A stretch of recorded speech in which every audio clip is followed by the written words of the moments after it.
fun and educational. I am trying to educate myself more. I've reached that age where I need knowledge. I feel guilty about not knowing enough. You know, I had a good education, but I didn't make the most of it, I think. And I've even stopped watching trash TV. Now, when I'm at home, I watch hours and hours of Discovery Channel and History Channel. Hours, Discovery Channel, History Channel. Ask me anything about sharks and Nazis. Round of applause there for... They're not as bad as a lot of people make out. Sharks, I mean. Nazis, awful. Right? Sharks, brilliant. Amazing creature, okay? It can hone in on a floundering fish, right? See the vibrations that it picks up through electrical impulses, through sensors in its flank. It doesn't need its eyes, but contrary to popular belief, their eyes are very good, okay? But it can smell and taste the slightest human secretion of blood and sweat, 1 part in a billion from a mile away. A shark would have found Anne Frank like that. Nazis, rubbish. I've been to her house. It's tiny. Every day they went in. Okay, let's move on. Sarge, can we look upstairs today? No, there's no one down here. Move on. Sarge, what's that tapping?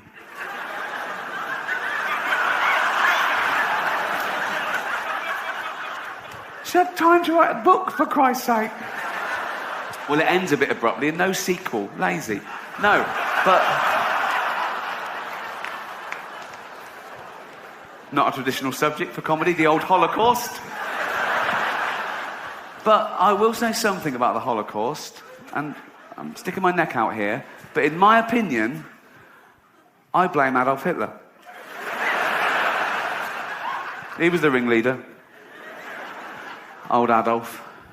That name's died out, hasn't it? He killed that dead, didn't he?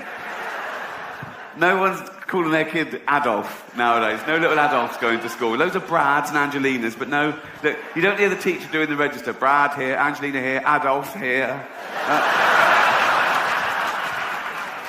I do that quick so no one can take a picture of me doing that. No, but people make excuses for him. People say, oh, he was stupid, he was easily led, he didn't mean that. What do you mean he didn't mean that? They'll say, oh no, he was influenced by the political philosopher, Friedrich Nietzsche, right? Because Nietzsche wrote this paper talking about a Superman. He said, not all men are born equal. And Hitler misinterpreted this and went way too far with it. And think of that. You're a great scholar, you've done this work, and you get a call from the Führer. And the Führer goes, all right, Nietzsche. He goes, yeah, good, what do you want? He goes, just read your book. What do you think? Love it. Love all that. Man and Superman, not everyone's equal, kill all the Jews. Sorry? Not everyone's equal, so kill all the Jews. I didn't write that. I read between the lines. I didn't mean that. That's terrible. You haven't been killing... You haven't been killing Jewish people, have you? What?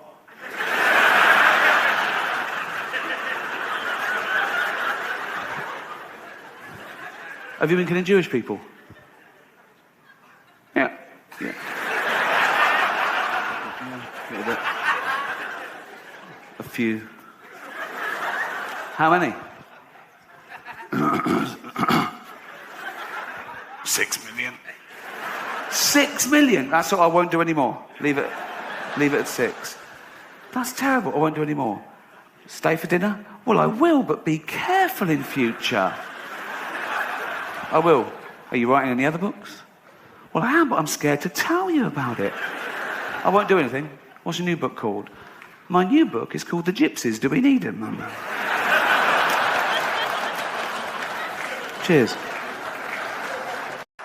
But my favourite are the animal facts. The animal facts are just, I think, incredible. This is from a website called Deb and Jen's World of Knowledge. Okay? And I want you to think about the people who put this up, okay? They're not just the fact, but who did it and why they did it. What were they thinking? Okay.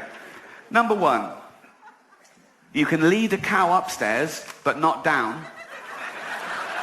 Thanks very much. I looked into that. It's true. A cow will go upstairs, but they won't go downstairs because the way their joints don't oppose. But I think of the poor bastard who found that out the hard way. Come on, Daisy. Down you go. I don't go downstairs. Come on. No, I don't go downstairs. I'm away with joints. I don't care about your joints. My wife's coming home from work in 5 fucking minutes. Get down the stairs.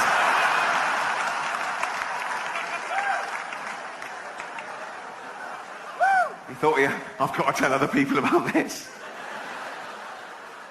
Number 2. Stroking a spider can cause it to go bald. Thanks. 1, what sort of maniac goes around stroking spiders? Dracula's assistant? I don't know.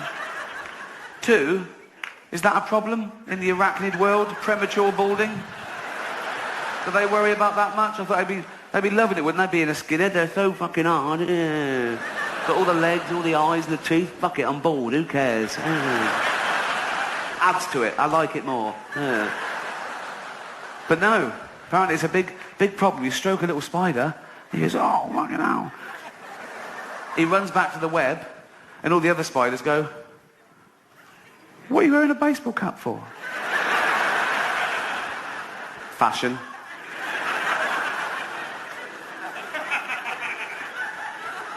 Bit weird. Nah, it's just fashion. We'll take it off in the web. Nah, I'll just keep it on. Bit cold. Cold?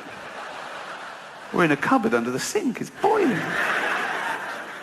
Take it off. No, take it off. Oh.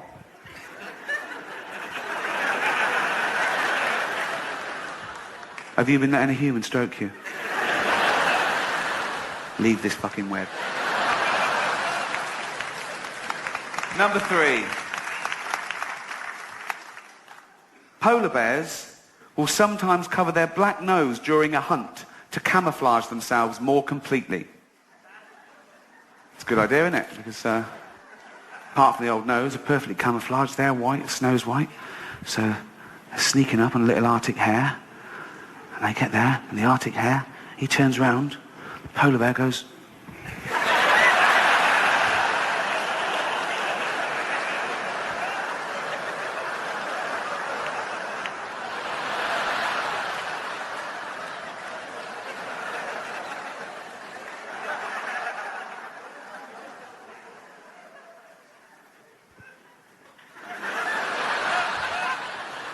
But how did they find that out?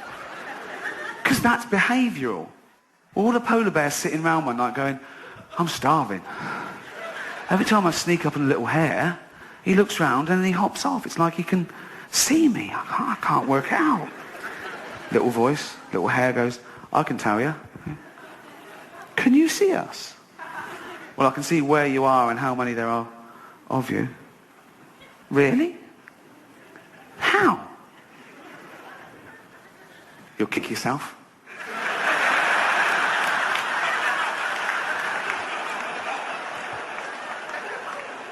Now, go on. Tell us. Your nose is black. The nose, it's black. Oh.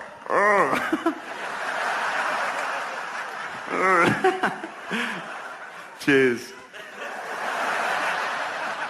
Can you see us now? No? Thank you.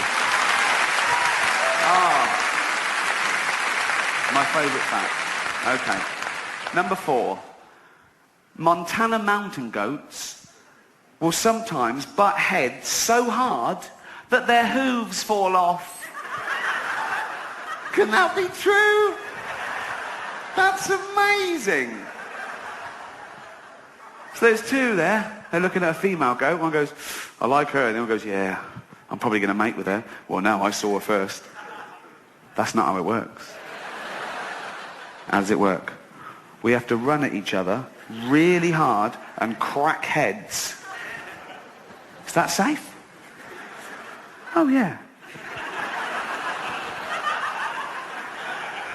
Okay, go. Oh!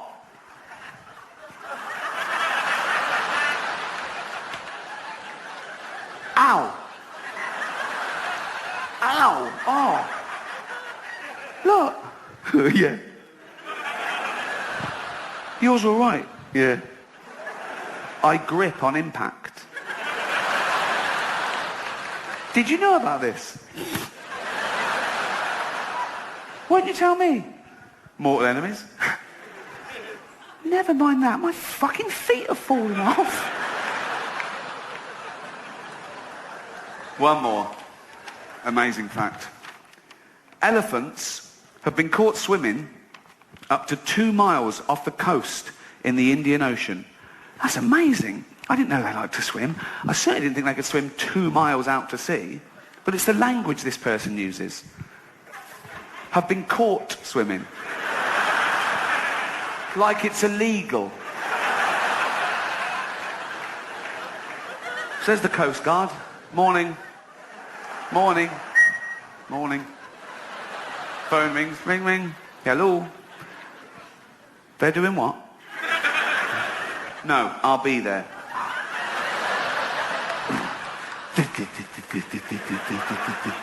That's me in a little boat. I'm not jacking the bloke off behind me. I'm just... No.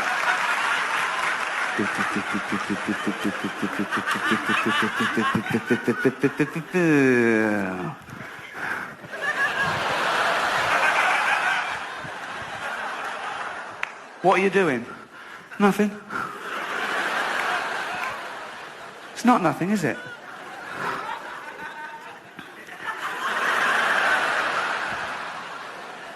What's that? Beach ball? Tell me what you're doing. Don't look at him. What are you doing? Swimming. Yeah, you are. Do you know how far off coast you are? 2 miles. Is it? Yes, it is. Yes, it is. You know you're not meant to do this, don't you?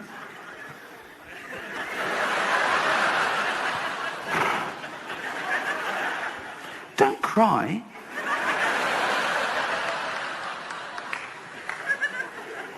But if you know you're not meant to do it, I've told you loads of times, why are you doing it again?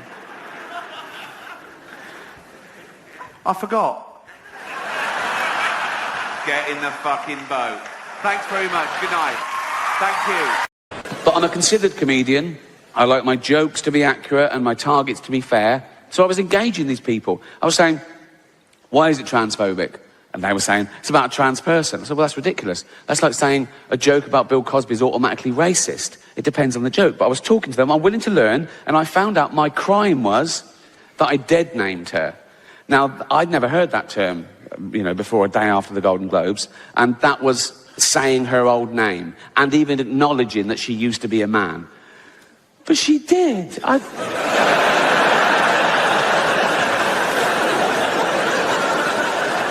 I saw him on the Olympic Games. It was decathlon. It was in everything. He was all over the place.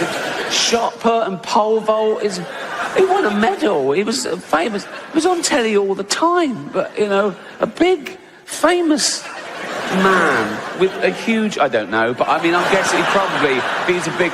But I've learnt my lesson. Now, I'd never dead name her now. Now I know it's wrong. I'd never dead name her now. But, like, years ago... when, you know, she was a man, that was years ago, I'm saying, right, and she went to the doctor, right, and knocked on the door, and the doctor went, come in. This is years ago. I was saying, I'd never dead name her now, but this is like a flashback before anyone, do you know what so, come in, and he went, hello, Bruce Jenner, because that was his name then. The doctor, you know, this was years ago, and the doctor went, oh, Bruce Jenner, you big... How you doing, boy, you fucker? How you doing? You big old lunt. Oh, how you doing, man? Come here, you fuck. How you doing, Brucey boy? You all right? Right?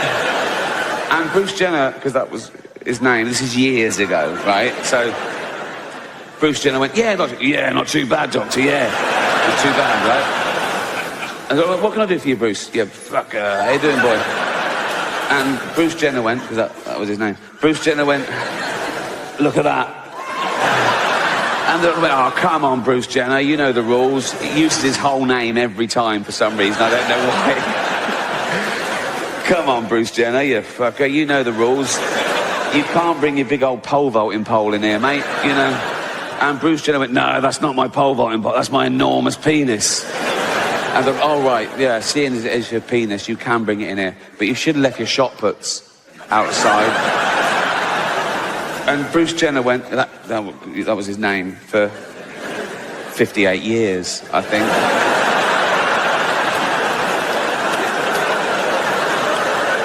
He went, no, they're not my shot puts, they're my enormous testicles. That's where I get my testosterone and my spunk and shit, right? And the doctor went, oh, yeah, that makes perfect. I'm a medical man, and that you're a big bloke. Oh, you fucker. How you doing, boy? You're a big... You're big, and you would have a big old cock and balls. They're beautiful. They're a bit familiar, isn't it? And I go, no, but you must be very proud of them, Bruce.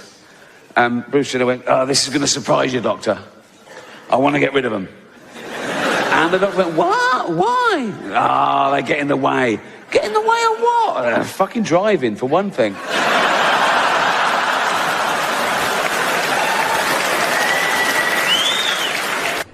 And I mustn't mention Mel Gibson this year. Jennifer Lawrence made the news when she demanded equal pay for women in Hollywood, and she received, yeah, overwhelming... I was really bad in love till you arrived, yeah. Now I can see in color why you was great. Oh, yeah. You know I was looking, and I never was looking, yeah. Can't believe that I was here on my... Welcome to my show. It's not a show. There's no dancers or jugglers. It's basically a bloke talking, which is essentially what stand-up comedy is, isn't it? A bloke talking. Sexist.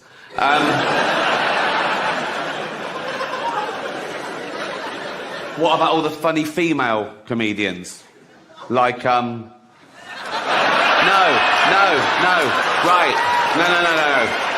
I'm not doing that. Okay, right. That was irony, okay? There's going to be a bit of that throughout the show. See if you can spot it, okay? Now, that's when I say something I don't really mean for comic effect, and you as an audience, you laugh at the wrong thing because you know what the right thing is. It's a way of satirising attitudes. Like that first joke, I used the old-fashioned sexist trope that women aren't funny. Now, in real life, I know there are loads of funny women. Like, I did it again. Well spotted. Good. No, but there are. Dame Edna Everage. She's...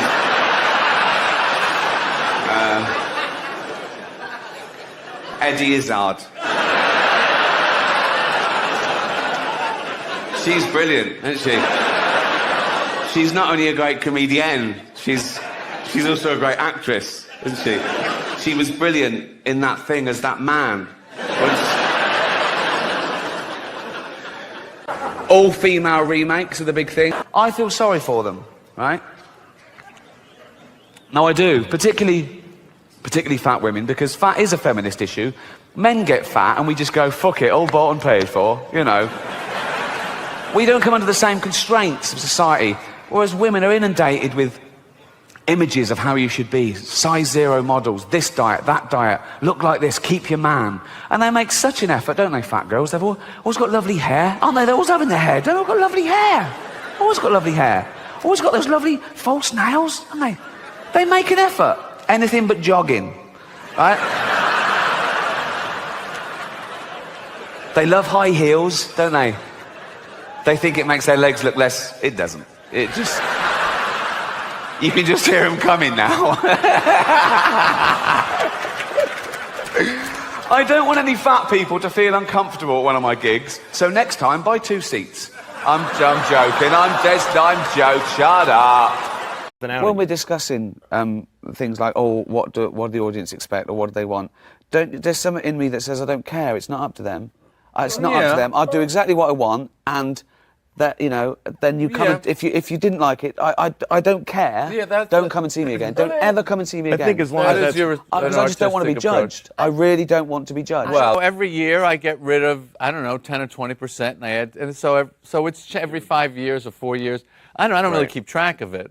Right. But I do feel like there are those core things. But you don't work like that. You like to create a show, and that's the show. I like a whole. But those 200 shows you do. What did you say? 200 or 600? About 200. Okay, so by the end of that, that's an act. That's an act, and that's ready for HBO if they want it, and bye. But you must be coming up with stuff all the time, and so you gradually evolve the act. You do new stuff. Yeah.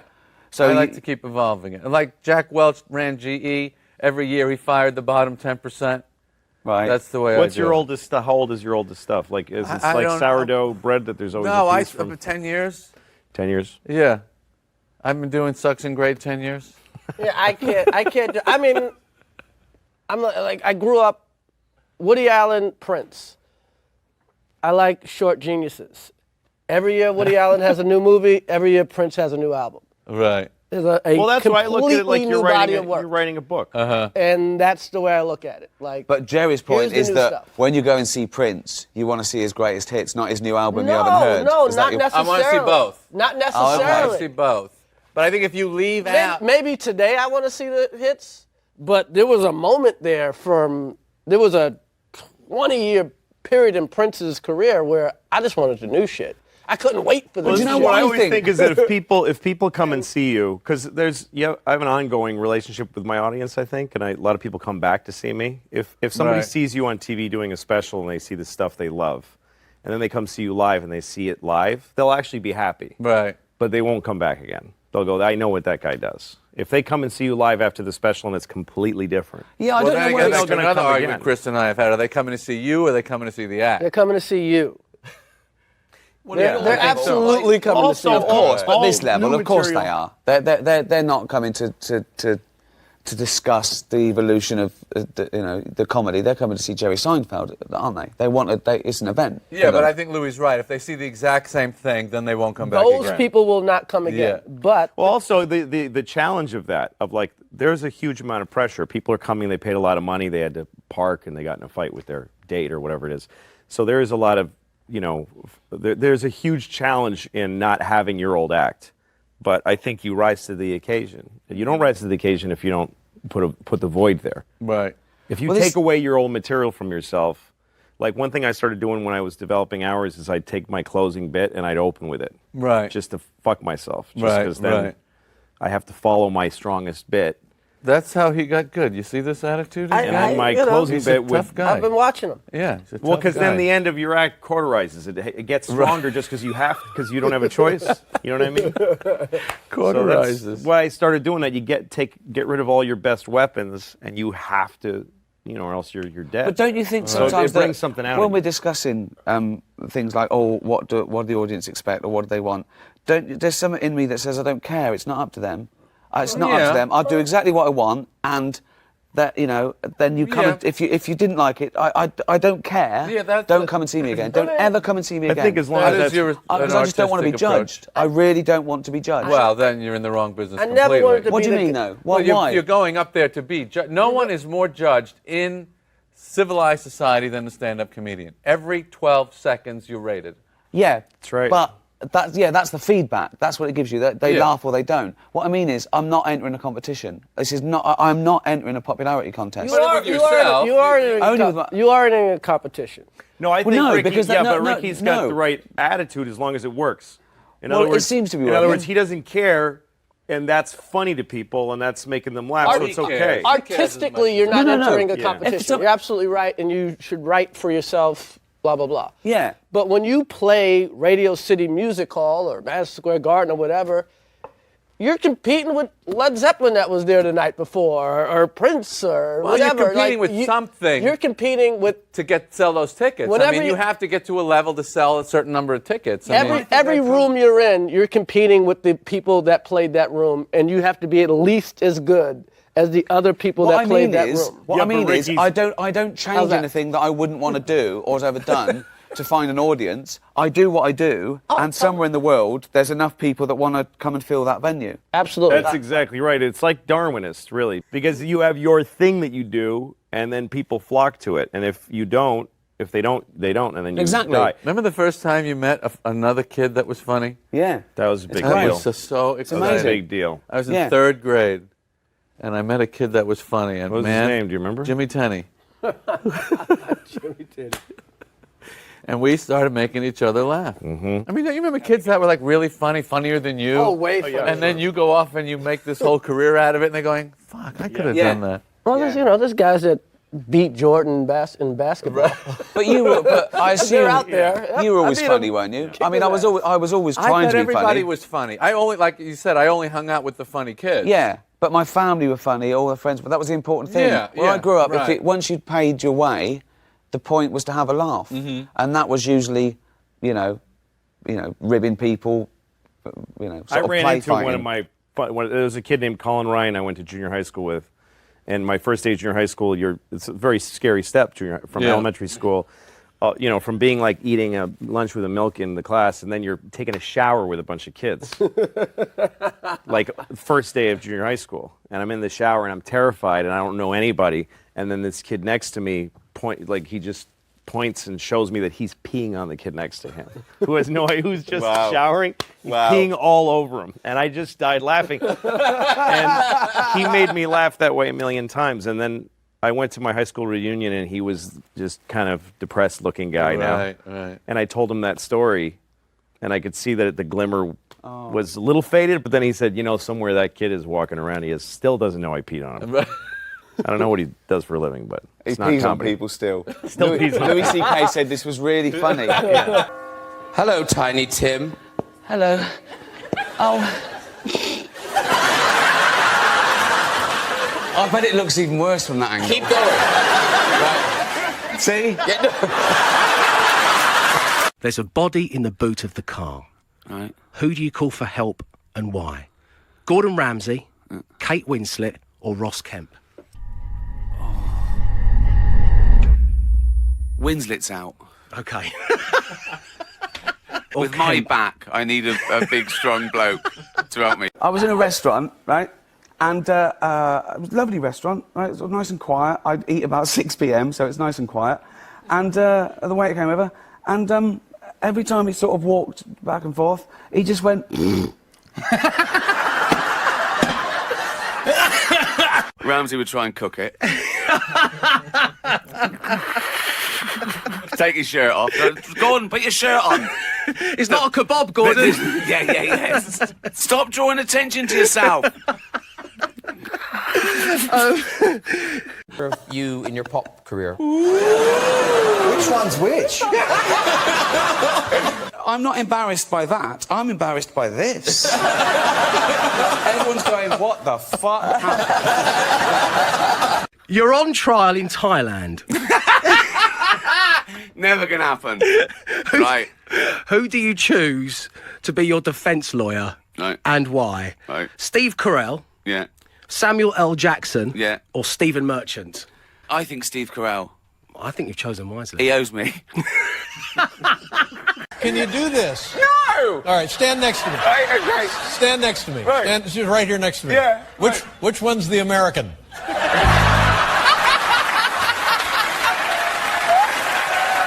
Jane thought she'd made a new friend, but it was just a shadow.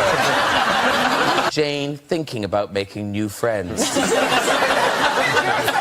Jane is looking so happy because her new friend hasn't walked away yet.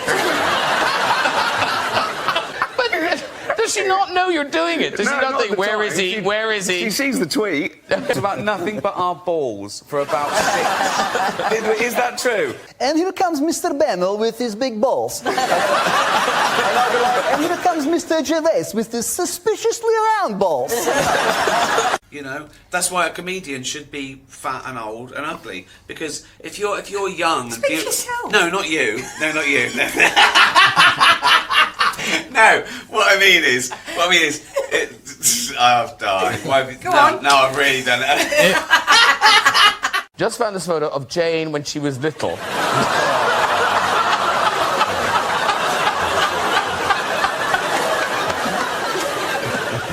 had to be a gift. You must have given her a gift after that. Yeah, well, there you go. That's what being in a relationship for 30 years does. I mean, there's no better thing in the world. Not a car, not money, not a house. A dog, it's fucking amazing. It's 15 years of joy and then terrible sadness. Tell me your names and where you're from. My name is Daniel, and I'm from Atlanta, Georgia. And why do you want this job? I wanted this job because you're amazing, Thank you. and I get paid. That's exactly why I took the job. One little girl just went to me, "Are you married?" And I said, "No, but I've been with the same girl for like 30 years. She went, "Why don't you propose to her then?" And then another little girl said, "You should get her a ring, because you ain't that special." We were outside in the graveyard. I think Bob was having a cigarette, right? And our Uncle Mick came along, and we hadn't seen Uncle Mick for like about 20 years, right? And this old man, he went, "Hello, boys." And Bob sort of looked at him and recognised him and sort of went, "Jesus," like that, right? And then Bob looked around the graveyard and said, "Is there any point you going home?" And then he came up to Bob's window again, and he had one of those sort of mirrors with a stick on it, just looking under the car like that. And as he did that, his helmet fell off. And out of the helmet fell like 20 cigarettes. And the copper just went, "Oh, just being nice." He just said to Bob, "I bet you always wonder what we kept under our helmets." And Bob went, "I knew it wasn't brains." Someone said to me once on Twitter, "Without a God, you don't believe in God, then why don't you just go out and rape and murder as much as you want?" And I said, "I do," which is not at all. Yeah, yeah. Because I have a conscience. Why would I do it? If you're not murdering someone because you think God's watching you, that's you're not a good person. You're just scared of the consequences. That's the only... I don't care. No, don't worry about being dead. So you don't know about it. That's the best thing about being dead. You don't know about it. It's like being stupid. It's only painful for others. So I don't care. I don't care. I don't care. Go to the pharmacist because I mean they're hugely underused within the underrated experts. They are the experts in side effects in all medications. So unless you're really you can't do a seriously prostate unwell, exam though in boots, can you? You do a lot though, can't you? last time I looked, your prostate wasn't a medicine. There's a party going on right here. A celebration to last throughout the years. So bring your good times and your laughter too. Yes, she makes bread from her yeast from a certain part of her anatomy. And she also makes rice puddings out of her own breast milk, right? Yeah. Both those are true stories. True stories. Yeah. Not people I met. No. Are you sure? It's not restaurants I go to. We're gonna celebrate and party with you. Come on! Let's bring good times. Come on!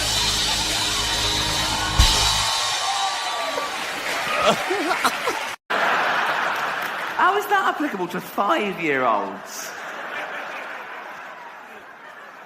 I have never worked out the moral to Humpty Dumpty. Humpty Dumpty sat on a wall. Humpty Dumpty had a great fall.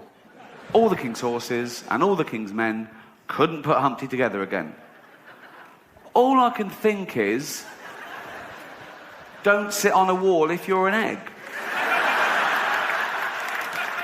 But again, how is that applicable to a 5-year-old human? I mean, you tell that to a group of 5, so don't sit on a wall if you're an egg. Well, what do you mean if I'm an egg? I'm not an egg. It doesn't make sense. If none of us are eggs. If there was an egg there, it wouldn't make sense. Because you go to the egg, don't sit on a wall. You go, I'm an egg, I can't eat, I've got nothing. I've got no ears, no eyes, I don't know what the fuck. What? Don't sit on a wall, I can't fucking hear, I've got nothing. I'm in nothingness. I can't fucking climb walls for a start, so...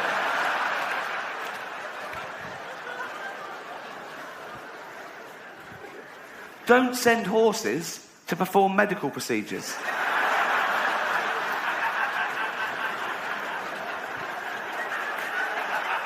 Of course they couldn't put him together again.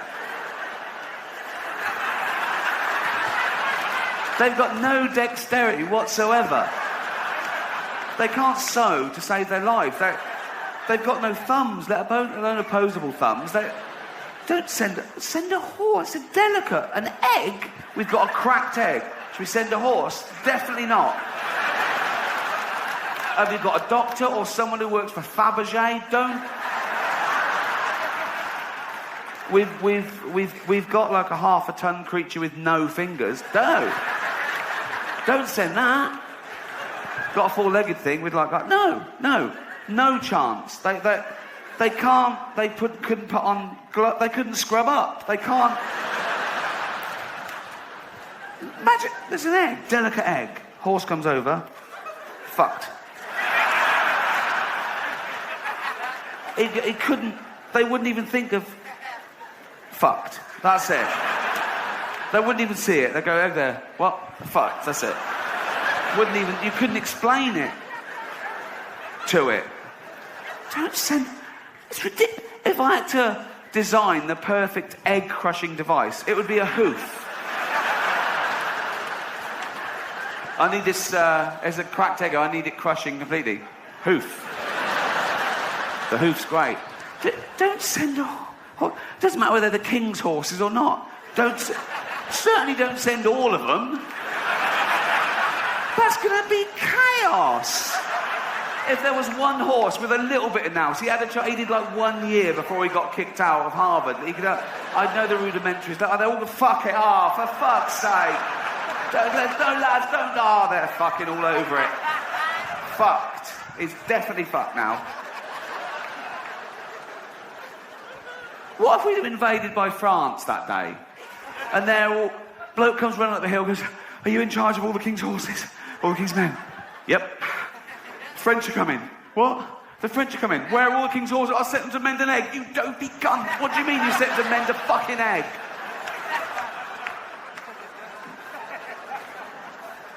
Oh. If your surname is Dumpty, don't call your firstborn Humpty. What sort of a stigma is that? For a kid that's already an egg?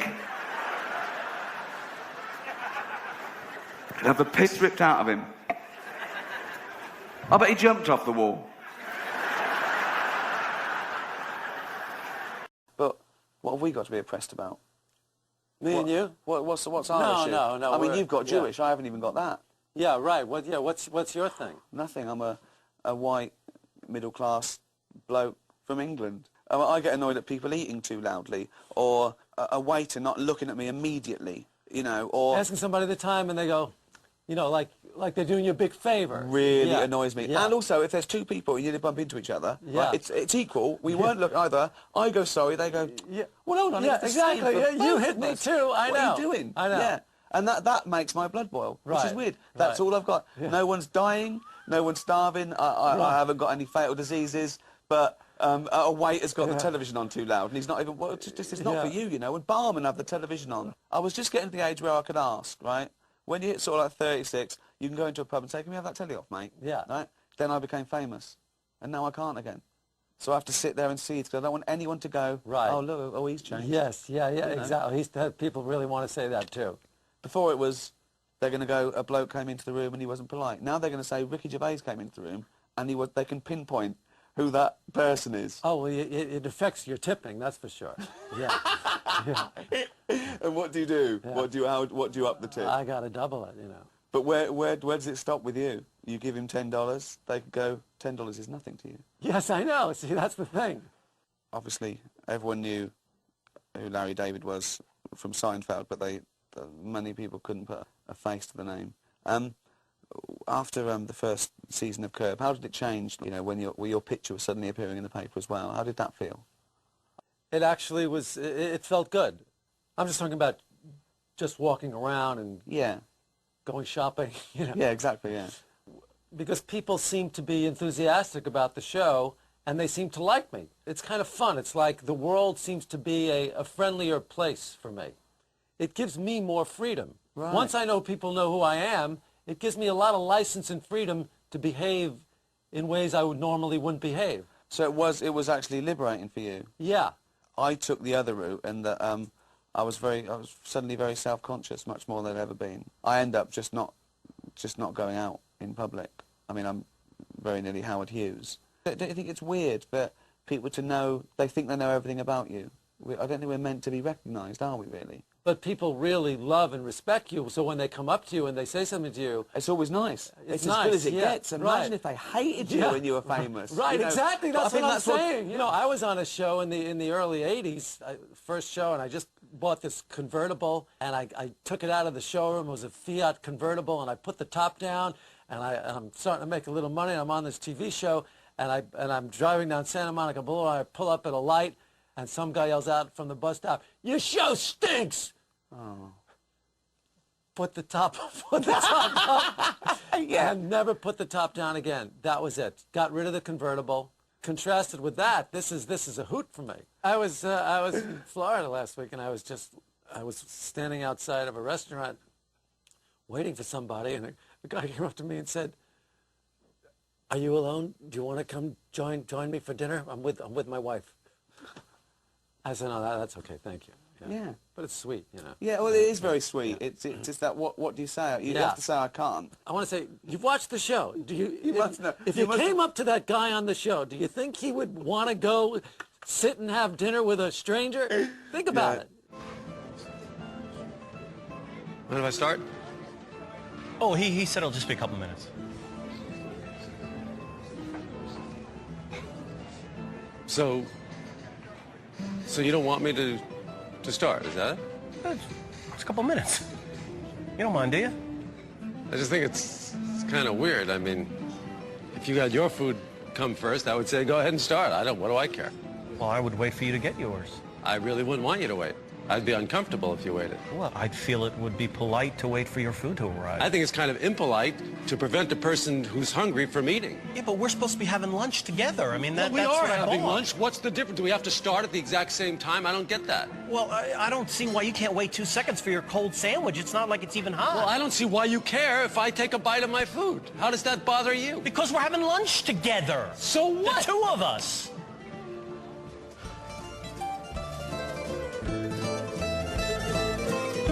I came from sort of nowhere, so there was like a mad sort of interest, a mad frenzy, and that gave me the creeps. The interviews, just, you get bored with talking about yourself. Some of them are banal. I cringe every time I read anything, any interview. I cringe from it. Cringe.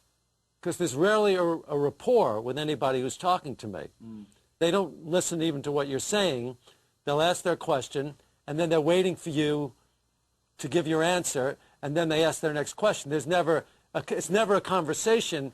It's always, you know what I mean? It's always just... They do this. They go, are there ever times when you just, don't like what you've done? You go, right, blah, blah, blah, blah, blah. Yeah. You obviously... That's exactly it. That's what I'm talking about. Yeah. Go right to the next one. And the other one is, they go to that, I go, okay.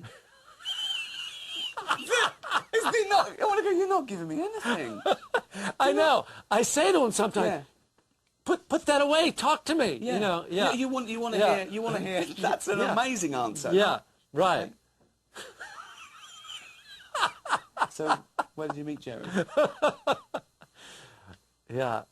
Now, the other thing I have a hard time with is going on shows, talk shows and stuff like that.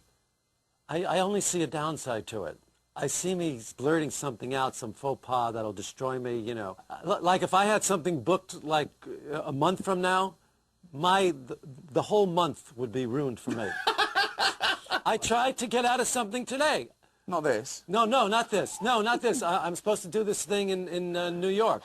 They called me a year ago, and I said no. And then I said, call me next year, just to get out, get out of it. Call me next year, never thinking next year's going to come and there'll be a call. So, of course, they called me, and I said, oh, okay. And now it's coming up, and it's on my mind. So I called up to, I said, I put on my funereal voice, I am so sorry. I cannot, I'm sorry. I cannot do it. I've got a lot of problems right now. I just can't. I can't do it. I can't. I'm so sorry. I'm so sorry.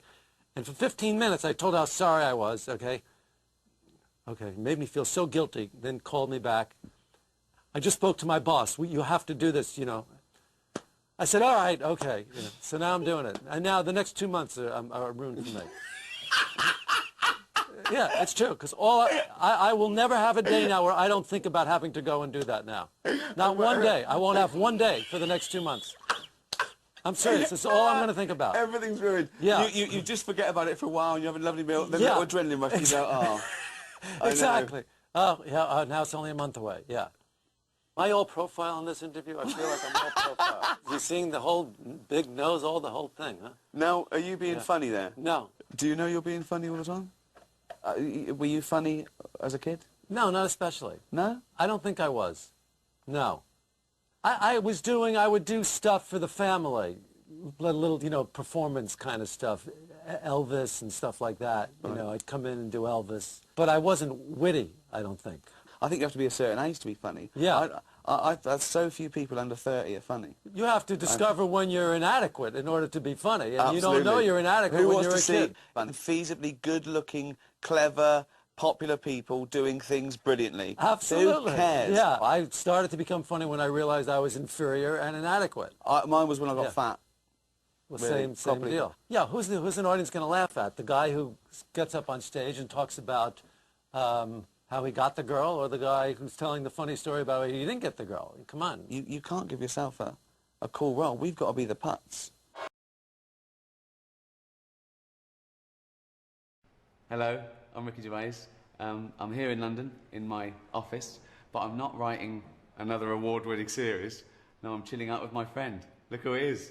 It's only Elmo. Hi, everybody. Hey. Thank you. Thank you. Throw money, throw money. That's a little joke. Well, Elmo, I've invited you... I'm a little low. Can you put him up on the couch? Do you want that? There you go. Okay, thank you. You all right? Yeah, Elmo's good. Elmo's so happy to see you here. And Elmo's so happy to be in London, too. Well, last time we met, we were in New York, weren't we? On Sesame Street. Where Elmo lives, yeah. Where you live, and it was a great pleasure. I actually cited meeting you as the highlight of my career. Really? Elmo feels sorry for you, Mr. Gervais. I don't get out enough, do I? No. Now, Elmo, it was... Something there. You know they're my pyjamas. Really? You work in your pajamas? Well, you were in your pyjamas last time. Boy, you must be really important. Exactly. You can wear whatever you want to wear. I know. I can do what I want here. It's my office. This is my town. And when I was there, I noticed that you were surrounding yourself with, like, weird things. Little monsters and strange... Well, Mr. Gervais, we don't call them weird. No, but... They're family. But they're not sort of normal, are they, really? Well, no.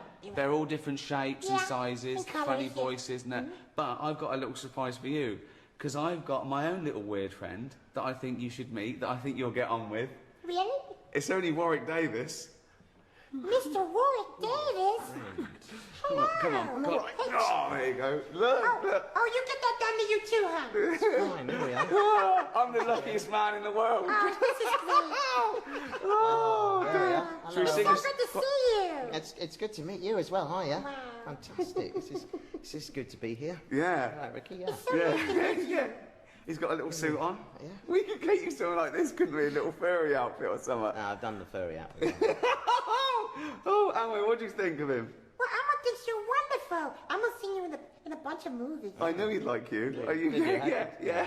I knew they'd get along. It's so good to meet you. Look at this. Here we I are. can't believe why not. Together, all Oh, together. God. Good. Hey, Mr. Ward, will you come to Sesame Street? Oh, I'd love to see No, that. very much You like put him in a little yeah, dustbin maybe. or something. No, and I'd he- have to be in a little... a little pop up, a little dustbin. When You'd get to meet, like, interesting people, because I have big guests on there. And they go, look, do you want to meet Elmo? Yeah, hello, Elmo. And they go, do you want to meet Grover? Yeah, hello, Grover. Look who's in the bucket. It's Warwick Davis. Oh, yeah. It's Warwick Davis in the bucket. We love Warwick Davis in the bucket. Oh, God. Boy, this is such a wonderful surprise, Mr. Gervais. I know. See? Thanks for bringing Mr. Warwick. You can't keep him, though, because he's got to go back to... where do you live? I live in a house. Oh, I'd love to see that little house. It's not little, you imagine it. Oh, God. Oh, say goodbye, everyone. Say goodbye. Bye, bye. Say goodbye. Oh, it's so nice to meet you, Mr. Yeah, it's nice to meet you. We'll Mr. chat later. Warwick. Yeah, kiss him if you want. No. Go on. Kiss him.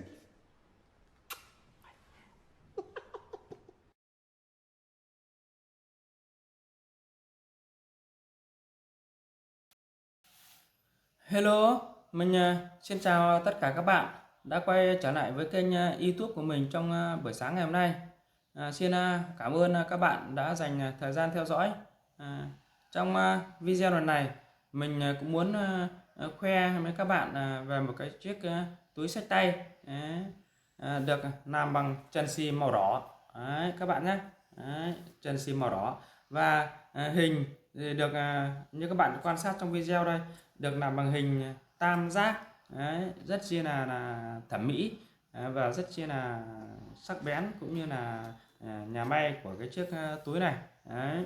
Thế thì trong chiếc túi này mình cũng muốn khoe với tất cả các bạn là kích cỡ và màu sắc cũng như là chiều rộng, chiều dài của chiếc túi, để cho các bạn tham khảo xem có đúng giống với túi của nhà các bạn không nhé.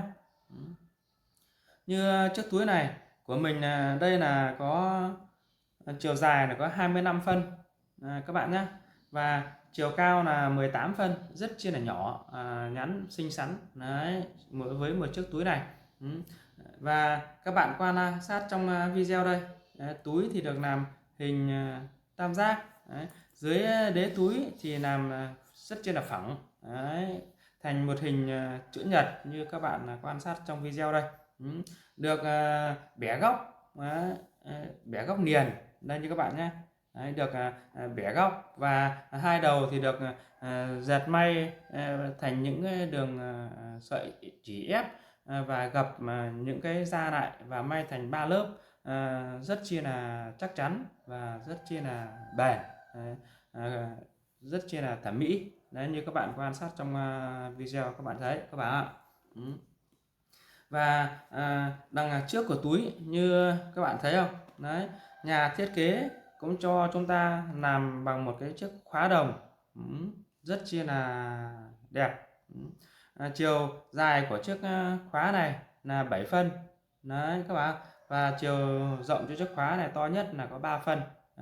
Và rất chi là đẹp, tạo nên những cái độ khóa tự nhiên mà các bạn không dùng cần bằng thìa, để mỗi khi các bạn mở cái túi ra không thể mở ra được. Đó là nhờ những chiếc khóa xoay này. Đấy. Thì đây như chiếc khóa xoay này các bạn biết như thế này là đang sẽ đóng cái qua túi này lại rồi, và khi nào các bạn mở ra các bạn hãy xoay ngang cái khóa này ra thì các bạn sẽ mở ra được. Đấy, như trong video. Đấy, thấy chưa? Và các bạn mở ra thì đây chính là một chiếc túi mà mình đang quảng cáo với lại tất cả các bạn đây. Đấy, rất là dễ, các bạn đóng vào rồi các bạn xoay cái này vào. Đấy, là sẽ không mở được. Đấy, đây, thấy chưa? Đấy, với một chiếc túi như thế này thì mình cũng muốn giới thiệu với tất cả các bạn là với giá mình mua thì cũng rất là rẻ thôi, có 150k thôi các bạn nhé, với một chiếc túi xách mình đang cầm trên tay đây. Và như các bạn quan sát trong video, trong này là nhà sản xuất chế cho chúng ta được rất là nhiều ngăn túi, và mỗi một cái túi là cũng làm cho chúng ta từ những chiếc khóa đây, như chiếc khóa mình đang cầm đây. Đấy, đó. Thế mà tay cầm của chiếc khóa là nhà thiết kế cũng làm cho chúng ta được bằng những hình tròn và những xích sắt, cũng như là hoa la xúc xích hình chữ S, rất chi là đẹp các bạn. Mà được làm hình tròn bằng đồng nguyên chất các bạn nhé, cho nên là không sợ han rỉ cũng như là bị úa. Đấy, và chiếc khóa cũng làm cho chúng ta từng ngăn một rất là đẹp. Trong này thì như các bạn quan